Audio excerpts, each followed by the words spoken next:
very exciting. How's everyone's first day going? Yay. Good. All right. Anyone from out of town? All right. Well, welcome to New York. Get some pizza. So I'm going to introduce you to our, first I'll introduce myself. I'm not Patrick Rothfuss, so just so you're aware. I get confused for him. It's happened a few times. But no, my name is Scott Beal. I'm an executive art director at... Microphone, please. My name is Scott Beal. I'm an art director at Penguin Random House. In the Random House division, I work for Random House Worlds and Valentine Books. So I'm really excited to offer my perspective on this, but obviously this is about their perspective on it. So I'm really curious on how it went on their end. Normally we're left out of the loop. We just get, they like it, they don't like it, and that's about it. So, or they want revisions and changes, which is fine. So I'm really excited to have these lovely authors up here, each very different books from one another. So our first author is Rob Hart. He is a USA Today best-selling author of the Assassin Anonymous series, as well as The Paradox Hotel, which was nominated for a Lambda Literary Award, and The Warehouse, which was translated into more than 20 languages. He also wrote the novella Scott Free with James Patterson, the comic book Blood Oath with Alex Segura, and the novel Dark Space, also with Alex Segura. He lives in Jersey City, and we will be discussing his cover and the cover process for Detour, in which he co-authored with Jeff Rake. Our next author is Jennifer Keishin Armstrong. She is the New York Times bestselling author. And has written 9 books, including Seinfeldia, Mary and Lou and Rhoda and Ted, Sex and the City and Us, and When Women Invented Television. She is the co-founder of the Ministry of Pop Culture Substack. We will be discussing her cover for Parks and Rec, the Underdog TV show that literally inspired a vision for a better America, and one of my favorite shows of all time. And next up is Jayson Green, who is the apologies guys, I keep forgetting to hold for the applause. You're so well deserved. Jayson is the author of Once More We Saw Stars and a contributing writer and former senior editor at Pitchfork. He lives in Brooklyn with his wife and son, and this is his first novel. Oh, just to be clear, the novel is called Unworld. Apologies. This is Unworld, his first novel. I'm sorry, Jayson. Okay. So you guys know too, I worked on Rob and Jeff's book Detour. The other art directors or designers aren't on this panel, but I did talk to them beforehand and got their perspective on everything. So both very nice fellas, and we're really open with the whole process on their end. So my first question, or to get this started, is tell us about your book, and were there any images that came to mind while you were writing it? I'll start first with Rob. Sure. So Detour is, does anyone know the TV show Manifest? Mm-hmm. Right. So my co-author on that is Jeff Rake, who was the creator and showrunner of that show. And this was an idea that his agent approached me to see if I wanted to work with him on it. And it's kind of like we're not trying to talk too much about the plot because it's a bit of like a mystery box kind of book. Like we really took a lot of direction from like Lost and stuff like that. But it's basically a bunch of astronauts go to the planet, they're going to the moon Titan to do something. And then when they come back, things get really weird. And it's them trying to figure out what exactly is going on. And it was a really, really fun process. Thank you so much for the amazing cover. You knocked it out of the park. It was a fun process because we got 20 covers to look at. We got a lot of comps, which Yes. I was surprised by. Because sometimes a publisher they'll do that part internally, where they'll decide which cover they like the best, and they send it to you, and they say, this is your cover, hoping to cut down on the process and not have a lot of back and forth. But yeah, I always take a really light touch when it comes to what I envision for covers. You know, I don't, because I'm not a graphic designer. You know, I don't. That's not my world. Like, and Random House employs incredibly talented people who know what they're doing. I'd rather them take a run at it. So we were just like, you know, give us something spacey and we'll take it from there. We'll go in more detail about it as we go along. I want to get to the other authors. But yes, there were a lot of comps because we had a lot of fun with the book. So that's pretty much, and I can speak to all the panelists here that everyone that I talked to had a lot of fun working on the book and was really excited to contribute to the visual language of it. So yeah, next up, Jennifer, what was it like? Were there any images that came to mind when you were working on it? Yeah, so my book is about the television show Parks and Recreation, and here's the book. It's hard to see, but oh, okay. And you know, so it's a little bit different from these guys in the sense that like I don't choose really what the images are per se. You know what I mean? It's like it's part of the world of the show. And I really do think, I was just looking at it now though, and I think Jill, my editor, is here, and I think she asked me, as they often do, you know, is there anything you'd like to see? And I too, like, I'm the worst at designing, so I should mostly, I know what I like and don't like, and that's kind of it, which is sort of the worst kind of person, right? But I think I really did say, like, Little Sebastian, waffles, and bacon, and then they were like, here you go. We've made that. I don't really remember specifically if I said anything else, but those were kind of the things that came to mind, and obviously they ended up right there on the book cover, so no complaints about that part. My novel is called Unworld, and it is speculative fiction, and it's set in a world where people upload AI versions of themselves as their companions. So instead of your Siri or your Alexa or your cursedfriend.com, which has blanketed our good city, you would have yourself. And so in this world, there is a tragedy that unfolds among a small cast of characters, and it's so exploring what happens to the soul and consciousness, but through this sort of AI lens. And I had never written a novel, I had never written science fiction before, so I was really working with a wide open blank canvas in terms of what will this look like. And when I sold it, it wasn't finished, which is highly unusual for a novel. And so when the publisher, Knopf, asked me, do you have any ideas for what you think the cover might look like, which is how I had done it with my memoir. They asked me well in advance. And I supplied a bunch of, and that time, the first time around at least, I supplied all these covers that spoke to me in different color palettes, and I was I mean, I can't tell if that was their dream client or their absolute nightmare client, but the point is I had a lot of input on it. And with this one, when they sent me that, I just stared at it blankly and thought, I don't even know if I know the title of my novel right now, so I for sure don't know what the cover would look like. And the point of the story is that I finished the novel and then realized, in a bit of a panic, oh my God, I never responded to the questionnaire asking me what I think it should look like. And they're probably designing it so I scrambled and I filled in this form. And all I said was basically that the memoir, because it was about such a sad subject, I wanted it to be warm and inviting so that people weren't scared away by it. Like, you know, cool, inviting colors. And I was like, well, the novel I want to look more forbidding and more alien. I want it to be a blank in a way that might be disturbing.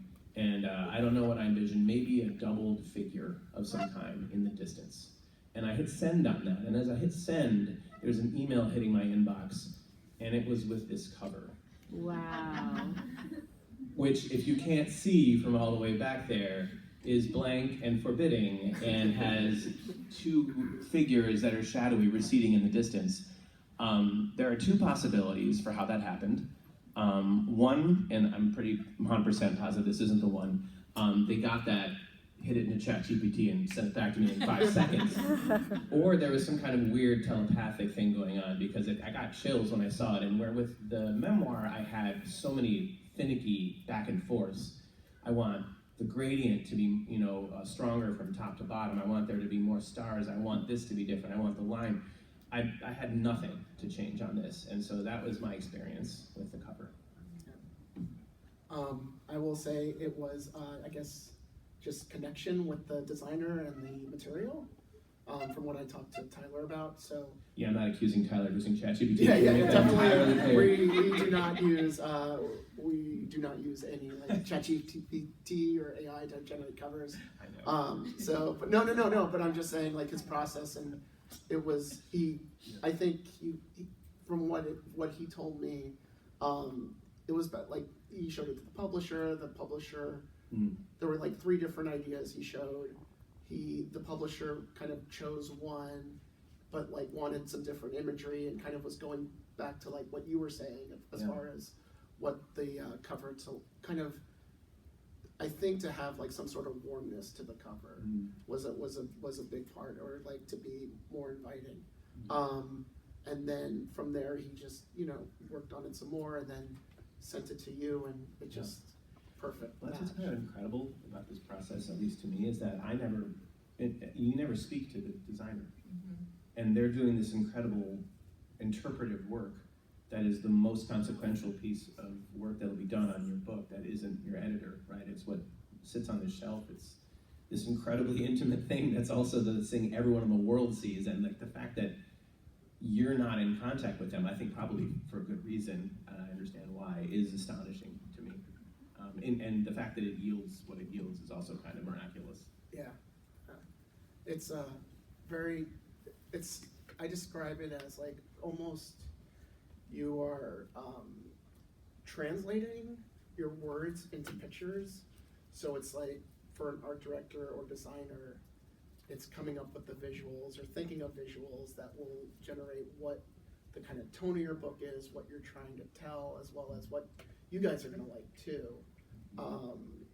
So like one of the, when I was talking to Jayson about the Parks and Rec book, one of the things that he did was he watched a few episodes, but he said that he didn't have as much expertise in the show as other folks in his department. So I wrote it down here. It was very Parks and Rec. He put together the Penguin Art Parks and Rec Subcommittee, PAPARS, and it was super fans in the Penguin Art Department, and from there they were able to kind of tell them different different things that happened in the show, whether it be Little Sebastian, Waffles, the bacon, Waffles is obviously Leslie, bacon is for Ron, they're kind of yin and yang, but they also balance each other too. So it was that, and then working in this celebrity mini horse that's so important to the show, and just kind of sums up this crazy town that I feel everyone after watching that show compares their small village or town. I know my neighborhood, we compare it to Pawnee. So it has all those elements, doing all those elements, and then it was just, he also made notebooks as well at one point, but I think this was probably the strongest cover because it just portrayed or shared everything for the show. Yeah, I do want to say it really shows through to me in this. Whenever I show the cover to friends now, I always ask first, like, are you a fan? Because I feel like, yeah, I guess you can see that it's a striking cover if you're not a fan, but you're really only gonna laugh if you're a fan, but fans love it. And that's really important with this kind of book, is that it speaks directly to the fans. And the other thing that I always say about this cover, I mean, I laughed out loud when I opened it for the first time. This was the first run at the cover. Like, I was like, I have no notes, I'm done. But I laughed out loud. And it's just, and it also makes me think, it feels like if you watch the show, I feel like it's something that like Leslie would make. Like someone asked her, like, can you, or probably wouldn't even ask her, just she would do it. Like, I've made this poster of my favorite things. And I can't explain why it feels that way, but it really does. And I had to take a minute, honestly, with this cover and go like, this is okay, right? Like I'm showing it to her, I'm like, this is good, right? It's not crazy, but it's so good. And the only debate we had was whether to put the bacon in the little sunburst underneath Nick's name or whether we wanted it over on the side, balancing out the composition. And the bacon was a good joke under Nick's name, but we decided it looked better in the other place. But that was kind of it. So they did great. Yeah. And then I can speak obviously to Rob's cover, Detour. So as he mentioned, we sent like 20. We sent you. There were some that they didn't send you, which you guys, there was like 2 like covers we don't send or don't get sent. But it was I read like Unworld, as I mentioned, Tyler read, and for Rob and Jeff's book, I read a chunk of it too, and was just eager to get to work after reading probably like the first third of it, and just had all these. It was different for Random House Worlds, where we normally do licensed books, which is Star Wars, and you have very set parameters. You have pretty much set parameters. You have things you can use within, like Darth Vader and stuff like that, like very character-centric things. And this was our first, like, pretty much original book that we were publishing. So we had just this blank canvas, and I also worked with this other designer, MS Corley, and keep forgetting to put these covers up. Sorry, guys. We both just like came up with these different ideas, and I came up with this. This was one of my, I forget where it was in the process, but it was, I wanted to do the type like that, and at one point too, I showed it, one of the things that I do at work is we have a group of people that we call the Godzilla Design Group, and it's just some of us in the department that we get together weekly, we show each other covers for various imprints, and kind of say what we like, what we don't like, what needs to be tweaked. So I showed them this, and there was a variation of this cover where the type wasn't necessarily where it is now. And one of the designers on there mentioned, like, just have it normal. Like, don't do anything fancy with it. Just have it normal and do it, have it that way, because you already have it on going vertical. And I was like, all right. And it would end up being, it was one of my favorite covers of the bunch, not just because I worked on it, but it was one of my favorite covers of the bunch, and that we sent to you. So, and everyone that I showed to, the editor, the publisher, and everything really liked it. So, but yeah, what was it like getting 10 different covers for? Well, for this one, it was cool. So yeah, so you just get like a big PDF file with all of them, and so it's like me and Jeff and our agents, and we're kind of like sitting down and talking about them, and we all kind of zeroed in on this one immediately. We were like, oh, that's really handsome.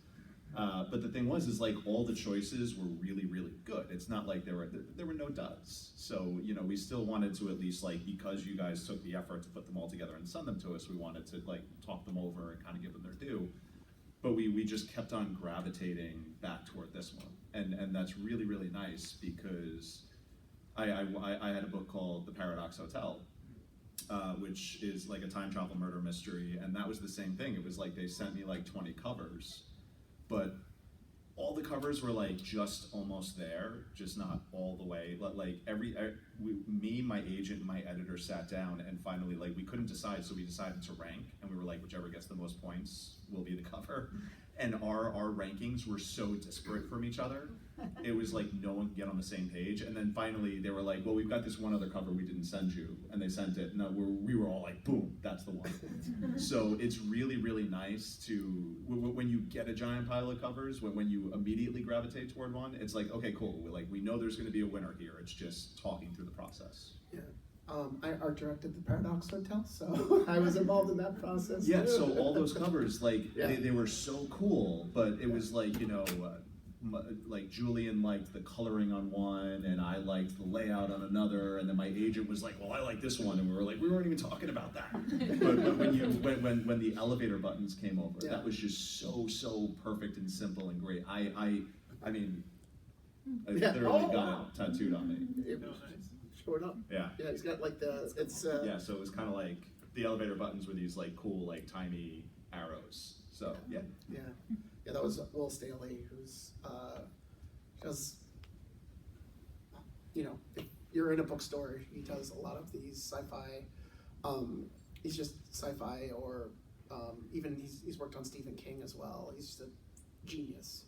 So he's one of these people, you give him something, just a line, and he delivers you like 10 variations of what you're asking in totally different ways. So he's, yeah, can't speak more highly of him.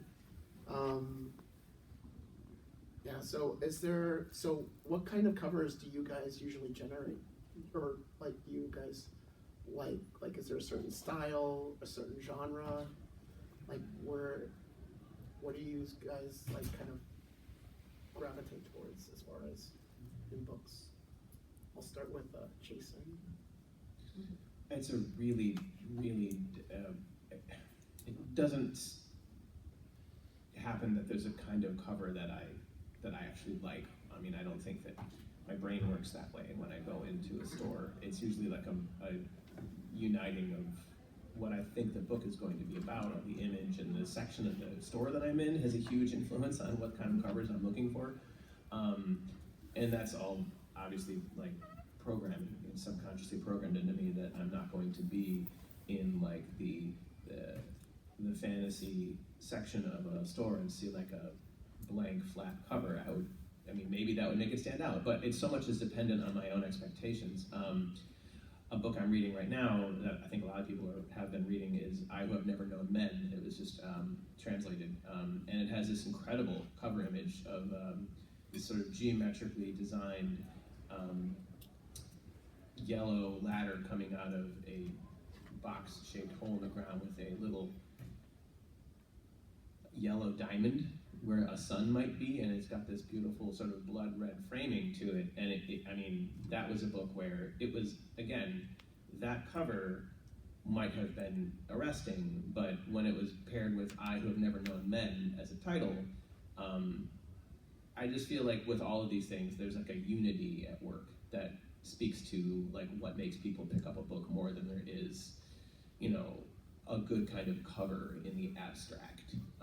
You know, you can tell like there are different kinds of trailers, right? Like One Battle After Another, this movie just came out, had a particular kind of trailer, and I think that people who are into that movie or into that style of movie were really enticed by that trailer because it didn't give away a lot. But if you did that exact same cut for a broad comedy, people would be incredibly confused by what they were being shown. And so I just think that those two things are so inherently connected that I can't say for sure. Well, I can talk about what I like in my book covers. Because I agree with you. It's like it just depends. Otherwise, it's like what makes you look at it? What makes you pick it up and buy it? Which is so exciting when it does happen. But I know that for my personal book covers, I write mostly books like this one. So I write about pop culture history. Most of my books are about TV. One book was about a movie, Mean Girls. And something that I am probably really annoying about, I didn't have to be this time, but I know the thing that I get tripped up on a lot with these books is making sure there's a couple things. It's like being taken seriously is like a huge one here. And I don't want that to sound, this is not you've seen this, right? So like, you know what I mean by this. It's just, especially things like Sex and the City and Mean Girls, I wanted to just make sure it looked like a smart book about these things and not just some like cheesy journal or something where you could write your feelings about Mean Girls or I don't know, whatever, that kind of thing.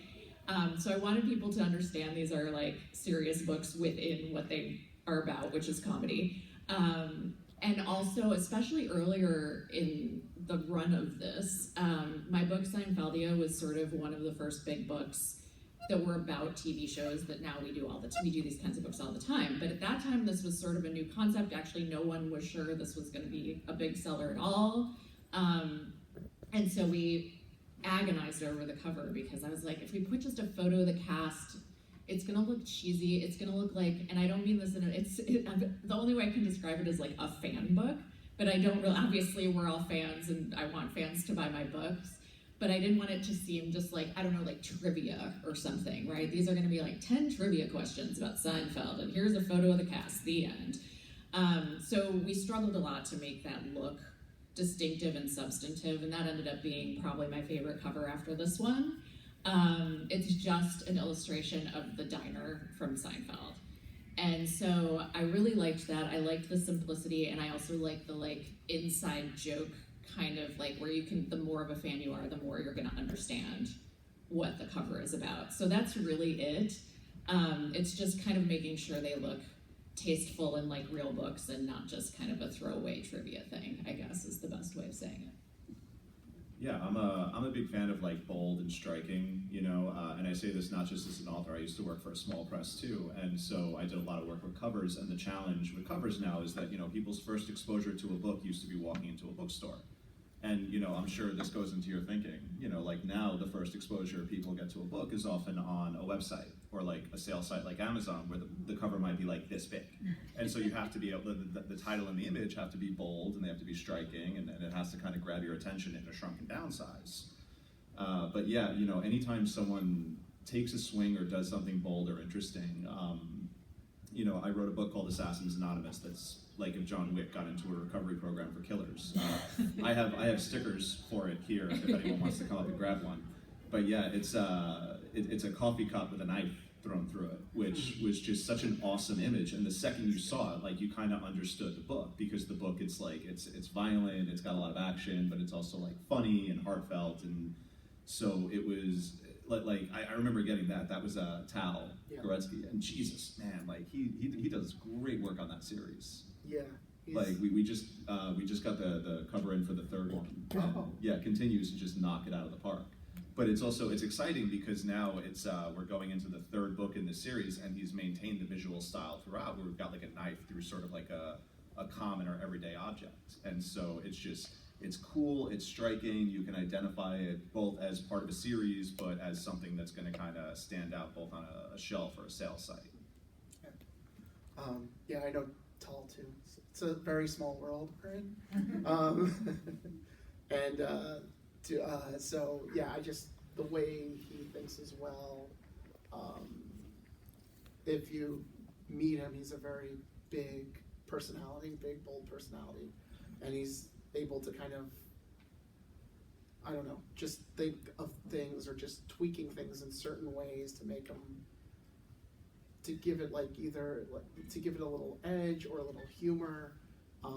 He's also a really funny person too. But yeah, I've only seen the second one, so, which is it's a postcard, right? Cause yeah. Is he like, the assassin's like going on vacation? It's, a lot of the book is set in Brazil. Okay. So it's Brazil postcard. The third book is called 3 Hitmen and a Baby. And, I posed the question because I'm like, can we do a knife through a teddy bear? And they were like, nope, no, we cannot. I was a little bummed. I think that would have been kind of cool. But so they did come down with it's like a baby on board sign with the title with a knife through that, and like one of those little like family decals, but like all the little stick figures are holding weapons. So it's like it's dope. I love it so much. Yeah. That's really good. Yeah. Plus Ja- one for the teddy bear with a knife. Yeah. That would have been cool. Back. That would have been cool, Yeah. but I can see how that's a little maybe a touch too far. You know, I don't know. I know it's bad because several people told me it was a bad idea. You don't want to upset the internet these days. No. Like, No. I get it, but that's too bad. Like I think I called in my agent and I was like, "Am I nuts for asking for this?" He's like, "A little bit." Bye. So good. Struwwelpeter did it. Jennifer, I wanted to go back to you with what you were saying, because I looked up Seinfeldia while you were talking, and I think based on this as well as Seinfeldia, I was just thinking that what you said was really interesting, is that these books are for fans of the genre or the show, not necessarily trying to get people to watch Seinfeld or watch Parks and Rec. These are existing people who've already watched it, loved it, and just want to know about the behind the scenes or get a sense of how it's affecting culture. The subtitle pretty much is what the show stood for, was that it had this kind of idea of what America could be and presented it that way, and all its craziness and all of its love. So I guess I don't know if I necessarily have a question with this. That is just more very interesting. Yeah, I mean, it's funny because it's very appropriate to talk about this here, of all places, that what turns out to be a huge part of my job with these books is fan service, right? And people want that hit of like, and I've gotten it more and more. It's like, and you can hear in my other answer too that I resist it to some extent. I'm like, I'm a serious author, we're doing serious things, which is true. But I also have realized, like, people want, that's why they buy these books. They want that little hit of like, I know that diner, that's from Seinfeld, and that's why it's on the book. Like, you don't realize that's what you're doing, but it's very similar to this, where it's like, people see it and go like, oh my God, little Sebastian, right? Like, they want that little hit that the show gives them by looking at this. And you want to be speaking directly to them with your covers to these books while still looking artistic and cool and all of those other things. And the Seinfeld one, like I said, we really didn't have a template as much. So that was, I remember we went through some where it was more like photos of them, the cast, and I was like, I don't love that. We did one that was like, and this is also a poster that I've seen numerous times, we did one that was like just the 4 characters, just their hair. It was like an outline of their, which is actually because they have very distinctive hair. If you think of those 4 main characters. That was kind of cool. And I think maybe one of the foreign versions even did that. But I found, in this particular case, I actually found this artist. She has, I don't know if she still does it, but she had this site called Sign Food. What a niche. So she did poster illustrations of just food-related references from Seinfeld, which turns out to be, you can have quite a few. And I thought the others were a little too far afield for a cover, but she had one of just the diner.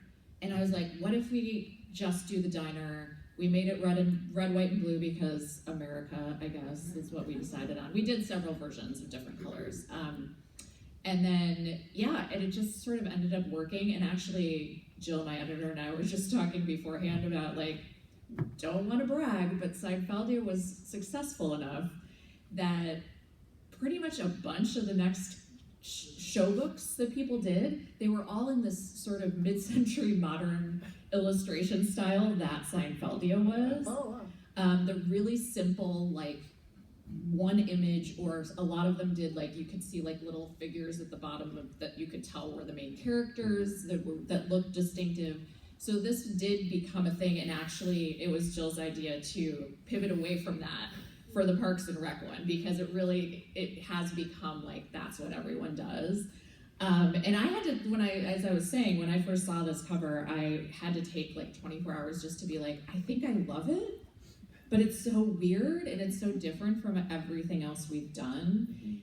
Do I want an illustration? You probably would have killed me if I came back and was like, could we make this an illustration, please? But yeah, in the end, I was like, no, this is like the chaos energy of this show. I like that. And I also like that it's just like it's like something different at this point for these kinds of books. But you have to kind of, it's nice in a way. It's a nice luxury to have that you really know who your audience is. Because like you said, I mean, believe me, it'd be great if people were randomly picking up my books and being like, so what's this Seinfeld all about? Let me read this book first, and then I'll go ahead and watch that show. Most of the time it's going to be fans, and so you have to just keep that in mind. I had a question for you, Jayson, too. Since this is your first novel, I don't know if you plan on writing another novel, or, yes, okay. So knowing this process, or having, I guess, experiencing the output, is this something you're going to, as far as like when you're writing, are there going to be images or anything comes to mind I don't, I think in this case, I can't pictured the cover. It's, I mean, you know, of the book that I've written 25 pages of. That part of my brain does not exist. But I think there's like a seed that starts with the animating idea, right? Whatever it is, you know, the log line you have in your head, the thing that gets you going. And that, if you persist with the project, it keeps growing and growing. And I think whatever that seed is will end up telling you when it comes time for the cover, what that cover is and what it should be, right? I didn't know a lot about this one, but I knew the vibe that I wanted it to have. And, you know, 6 years of work and it exists and that's the cover and it very much matches what that sort of hazy vibe was before I had colors in my head. I wanted to, this is not, I was just curious if other people here have had this, because I think probably on your end you deal with this problem often, but do you ever often get authors who okay the cover and then get the galley and then have some sort of neurotic moment of freak out because this doesn't look exactly like they thought it was going to look now that it's in person and it's too late? I know from talking to my agent, she's like, don't worry, you're doing this because everyone does this. This is time for that part of the process. But in my case, this is so stupid. I didn't know that you would be able to see the bright spine from the front. And I had a total meltdown like that meant the book was just an abomination and needed to be thrown away. It lasted like an hour, but still, you know, I was like, this is all wrong. But again, it's this, there's this one wild step that happens still from a PDF file to this, right? And that's a three-dimensional object has a whole different feel and a whole different look and an absolutely different impression. Yeah. I don't know. For the most part, when we have the galley, or if it's final book like that, there's sometimes galleys. I've maybe seen it once or twice where they change the cover, but very rarely because it's all a part of like the galleys are normally put out there to give the voice of the book, the full voice of the book, including which is the cover and the visual language of the book. So it's very rare that does happen. Mm-hmm. But yeah, it's strange because the way we work is we also work we work flat. Like we don't wrap the book. There are actually art directors that do wraps that will wrap the book and make sure it looks good and, you know, as that feeling or isn't freaked out like, oh wait, is this a different color? Or is this like issues with that? But for the most part, we kind of are able to translate what the wrap book will look like, and it's still fun. Like I'll get flat covers, and then I get the wrap book, and I'm like, holy shit, this is a real thing. This is great. Yeah. Like, which is what the reaction's really about, right? It's like that. I was like, for a day, I was like, it's too pink. It looks like a Lisa Frank Trapper Keeper. Like, and it doesn't, obviously. Yeah. But that was what was going on in my panicked mind for a day. Like, I adjusted to it. You know? This is a question more, I guess, about your writing process, and I was thinking about this because this is kind of part of our process. Holly, my local bookstore, Q and Willow Books in Kew Gardens, Queens, she's the owner of that. She's right there, sorry, she's turning red. Holly's the best. But I will go into her bookstore and look around and probably drive her and her partner crazy. Because I'm like looking at books and like looking at the flaps, figuring out who worked on it or what getting different ideas or trying to generate ideas. Do you guys also go into like bookstores or, you know, troll the internet to like come up with ideas or try to generate ideas in your head for just writing? It doesn't even have to be anything cover related. Well, I certainly do. I mean, I'm in a different situation than these guys, but I'm just going to tell you something nerdy. Between books, after I won't look at like numbers or charts or anything when my own book is out, But like once it's over and I'm like figuring out the next one, I look at all of my numbers, which is irrelevant here, but then I also do a seriously nerdy analysis of the bestseller lists. I look at all of the pop culture titles of the last couple years to see what is working and try to figure out, like, I mean, it doesn't mean that that's what I'm gonna write about because you can't engineer it that way. Like, if I were, I would just be writing a book about, like, John Lennon playing video games, because that's what would sell. That's my understanding of what's selling. But still, I do kind of, like, look at things while I'm percolating ideas, and then usually end up ignoring all of that and doing something else anyway. But definitely, you know, for nonfiction, it actually takes a fair amount of kind of looking at what's out there. And I love going to the bookstore and just like seeing what's on display in my genre, what's happening. And it's really fun to see the physical books actually too. I always feel like going into a bookstore for me is like a little bit of a vacation, because I'm like, now I don't have to think about my dumb book. I can think about other people's books and get out of my head a little bit.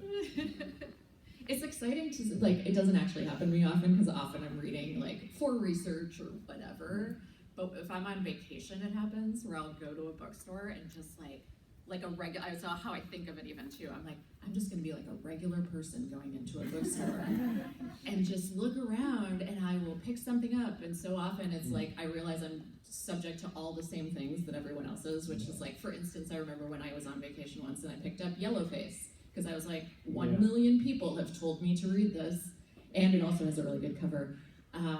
And so I finally was like, fine, I'm going to pick this up and read it. So it turns out to be not that interesting what I choose, but it's still kind of fun to me to be like, I could just pick any book I want? That's crazy. I really love going into bookstores and browsing, and not necessarily with the aim of choosing a book. I just feel like one of my earliest and most vivid childhood memories, and this is deeply, deeply nerdy, but here we are, Comic-Con together, is when my parents were grocery shopping or wherever, they would drop me off at the video store. And just the simple act of picking up the boxes and reading on the back, right? That's all that there was to do there. And I was probably 10 or 11 and not allowed to rent the vast majority of the tapes that were for rent in the video store. But you develop these weird totemic relationships to the covers themselves, right? And the image that plays in your mind is, you know, in some ways way better than whatever it was that you were gonna see if you rented that movie. And I feel the same way when not about the quality sometimes, but like about the bookstores where looking around at all these brightly colored, beautifully, like lovingly designed art objects, you know, flipping through them and just seeing, you know, each one of them is there, has always tapped into that very childlike part of my mind. Just a candy store sensation, I think. And I don't know if it inspires me to have an idea, but it absolutely inspires me to write. It makes me very excited about, you know, what I do and eager to go do it. I would say that for me, that's what that experience gives me. I'm going to open up to questions, but before that, do you guys want to plug anything? Besides your book? If it's on sale? Unworld on sale. Unworld, it's on sale. Parks and Rec. Parks and Rec is on sale in April, but you can pre-order now. Yeah, if you were here on Saturday, we're giving away free copies of Detour, and me and Jeff will both be signing them. And hopefully the bookstore here has copies of the Assassins Anonymous books. I haven't actually checked, but if they, I mean, we're all signing after this. Please, for the love of God, come buy some books from us. I want to send my daughter to a good college. They'll be at the Book World, right? Are you guys going to be at the Book World, or not? The PRH booth. That's a great question. I already did mine, I'm sorry. Saturday at the PRH booth. I think after this we go down the hall. Okay. Yeah. Sorry, should have done my little more research. I'm going to look that up now. So everyone else. We'll figure it out. All right. together. I've got it. Okay. There we go. Everyone follow that lady. Yeah, all right. So, yeah, just. I have a question. I'm a librarian, and I have so many questions about book covers because I sit looking at our like Rome new romances, for example. Two main questions though.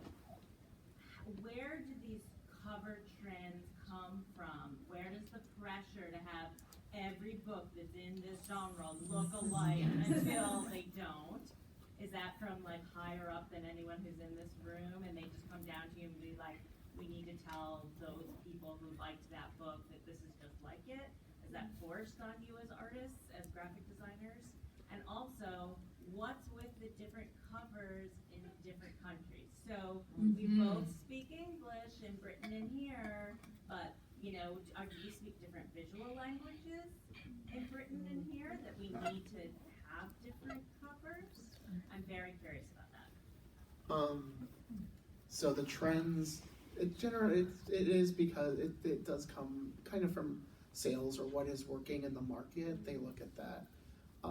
We do try to shift things a bit or try to move things once in a while, but in the end, we work for the publisher who's trying to sell the books, and sales who are trying to sell the books too. So that's part of it. As for the UK covers or foreign,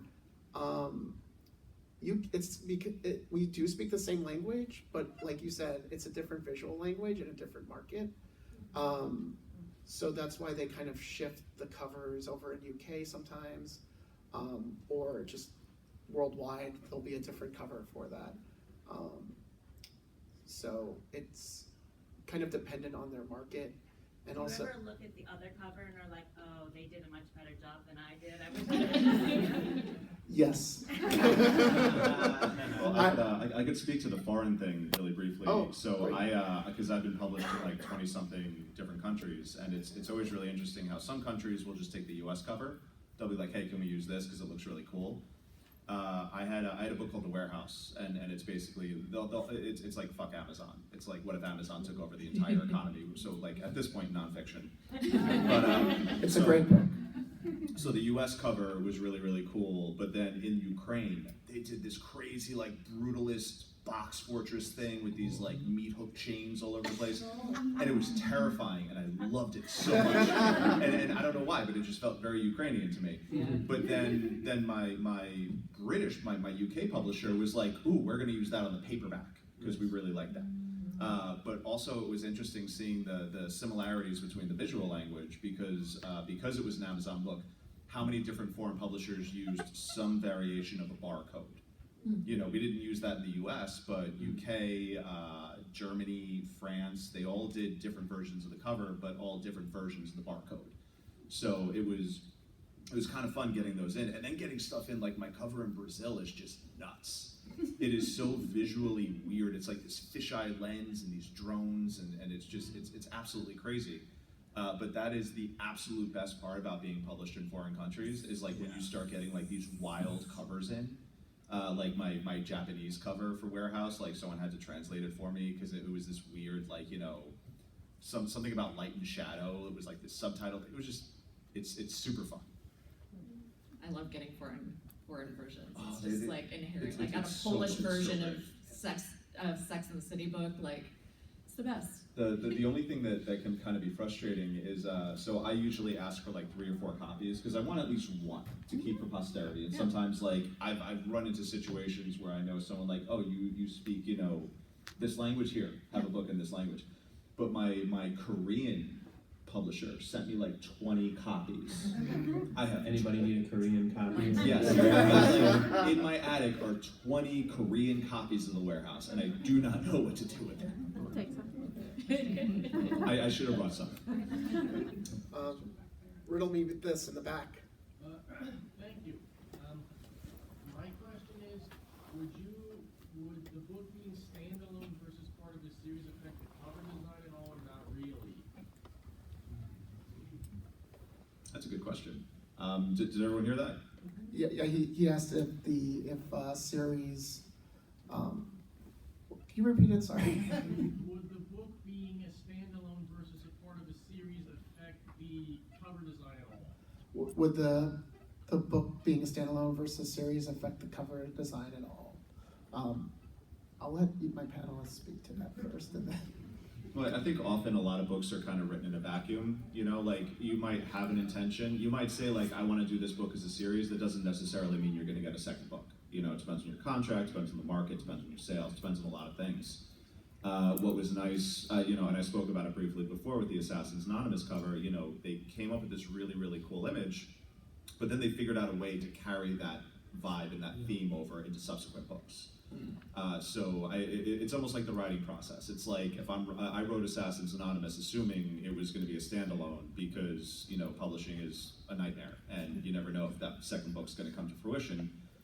But there's room to expand if the possibility is there. So, you know, unless it's something that like, I feel like if like now, like you're doing like a Harry Potter thing, like you already know that's like 7 books, so you're already gonna do like a very distinct visual style between them. But yeah, it's sort of like catch as catch can.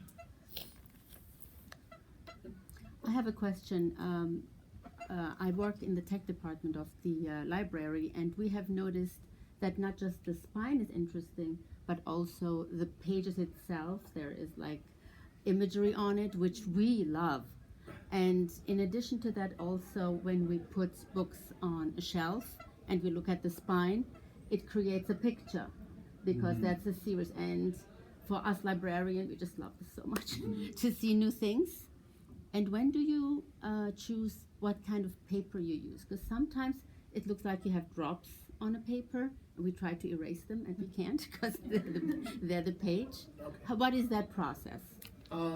We don't choose the paper. Honestly, it comes from we have this production team that kind of purchases paper and does all that. So, but as far as like edges and spines, that's part of.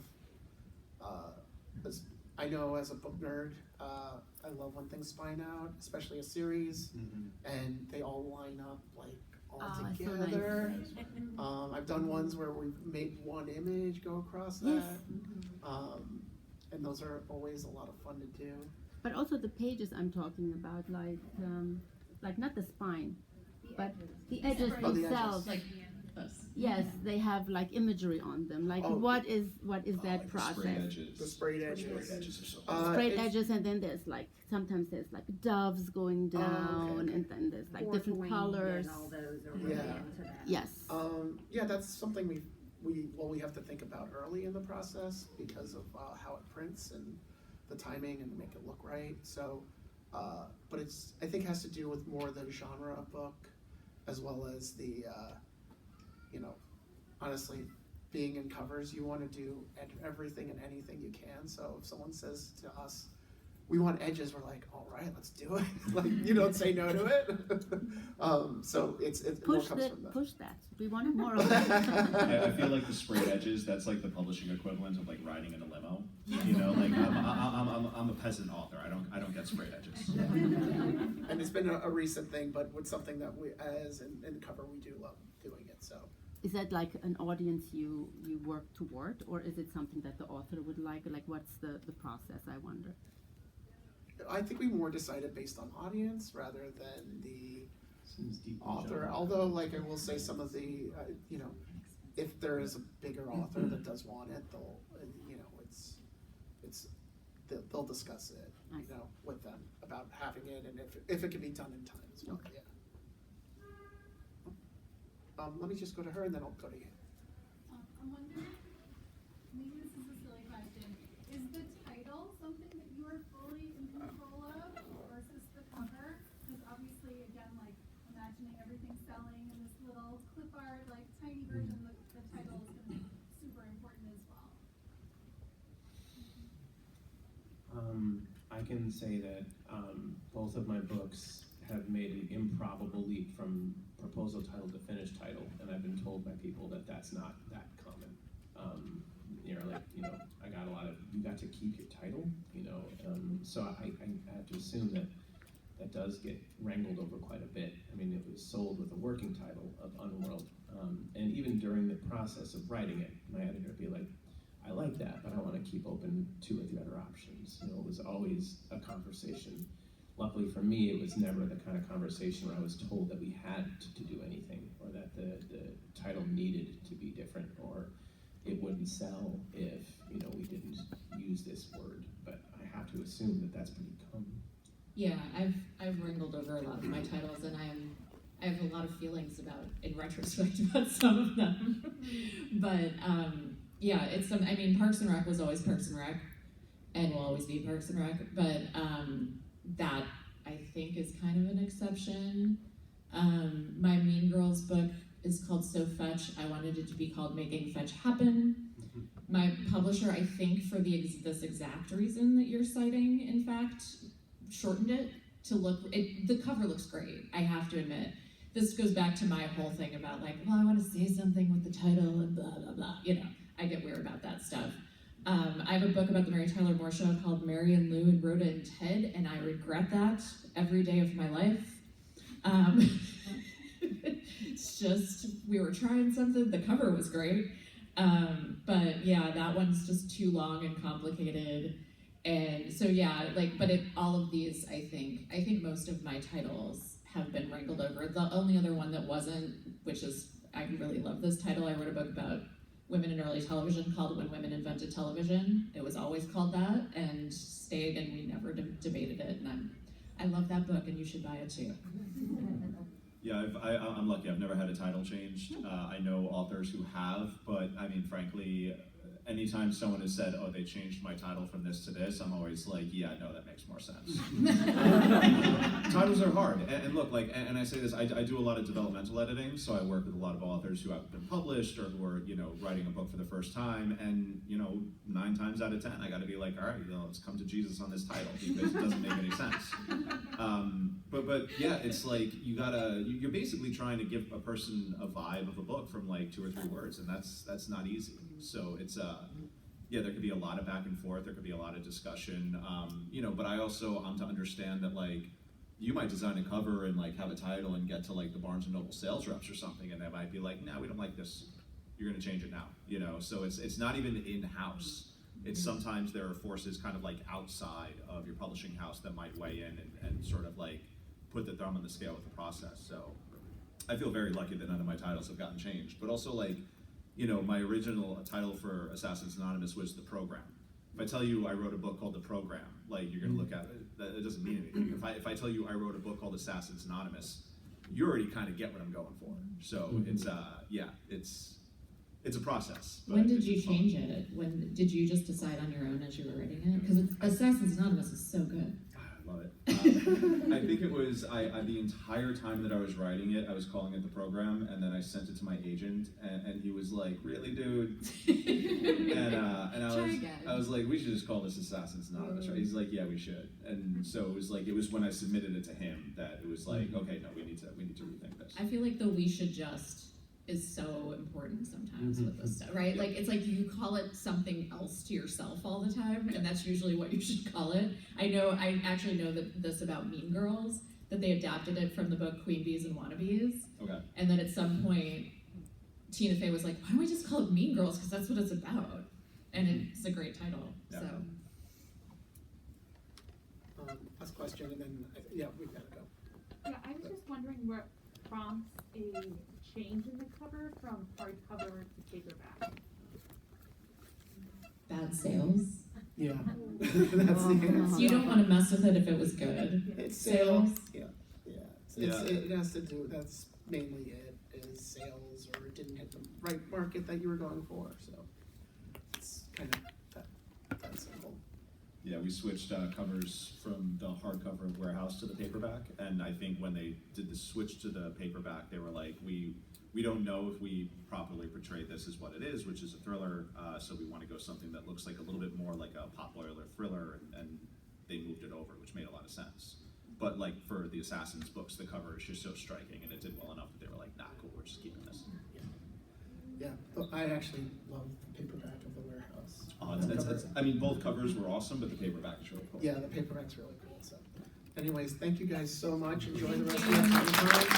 Thank you, panelists. Thank you, Jayson.